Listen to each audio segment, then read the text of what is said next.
We host a supercomputer that is the one and only supercomputer in Zimbabwe that is there to serve research, innovation, and development issues to do with the national development. I think the motivation behind acquiring a supercomputer was that we had noticed that most of our scientific work in the country that required high computational analysis was being processed outside the country. And so this caused us to see the need that we needed to have this infrastructure. But also the motivation is that modern science and technology and engineering, in terms of its advances, are being driven by computational analysis. And so any country that is to take its science and technology to a new and higher level needs to have this infrastructure. The supercomputer is made up of a cluster, and the cluster is a collection of nodes. We have got 100 nodes within our supercomputer. We've got a heterogeneous system.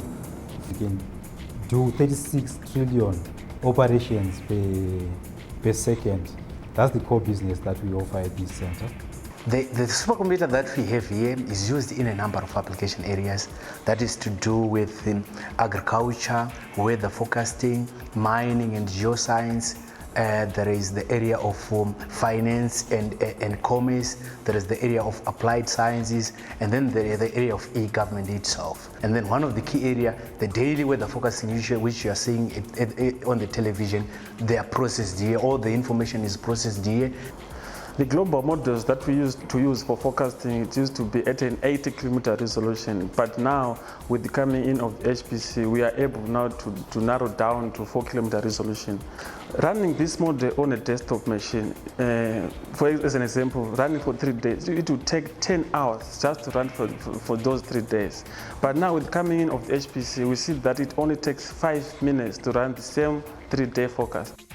Most of the drugs that we have on the market are meant for specifically Caucasians, but now with this advent of supercomputer in our country, we can now do homegrown solutions and design and develop drugs based on our genomics, and these drugs will aid the facilitation of availability of new medications for our population. And the supercomputer aids us in that we now narrow down the scope of a drug development program from the usual 15 years to about 5 years. We strongly encourage individuals, institutions, be it private or public institutions, academias, and everyone to come on board so that you make use of this infrastructure. It must be consumed by all Zimbabweans and from all walks of life. We have invested over $12 million in that first facility.